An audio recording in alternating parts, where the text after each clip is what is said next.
এ বাবলু, কি করছিস? এই তো দাদা বসে আছি। বসে আছি। বলছি, বিয়ে করেছিস? করেছি দাদা, একটা করেছি। একটা করেছি। বিয়ে আবার মানুষে কটা করে রে? ও দাদা, বিয়ে করতে হলে জানো দাদা, কম করে 3টে বিয়ে করা দরকার। একটা বিয়ে করলে জানো, বউদের বিশাল ঘ্যাম দেখায়। 2-3টে বিয়ে করলে না, বউদের ঘ্যাম শুনতে হয় না জানো। 2-3টে বিয়ে করলে অনেক ছেলেদের পক্ষে অনেক সুযোগ সুবিধা আছে। তাহলে একটা বিয়ে করে বউদের ঘ্যাম বেড়ে যায়, বউদের ভয়ে থাকতে হয়। 2-3টে বিয়ে করলে বউদের ঘ্যামও থাকে না, আর ভয়ে থাকতে হয় না। মনে করো একটা বিয়ে করেছো, বউ বাবার বাড়ি যাবে।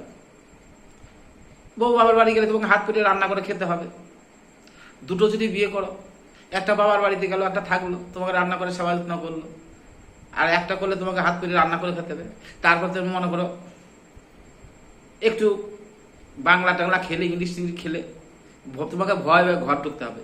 তুমি 2-3টে বিয়ে করো, তোমাকে ভয় ঘটে বুক ফুলে ঢুকতে হবে। একটা বিয়ে করলে ওই বউর ভয় পেতে হয়।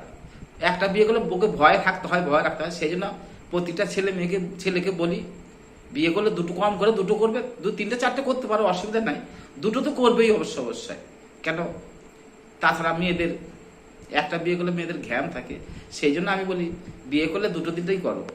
দাদা ভাইরা বিয়ে করলে 2-3টেই করবেন। ওই একটা বউ করলে ওই ভয়ে ডেমাকে থাকতে হবে। কে থাকবে ওদের ডেমাকে?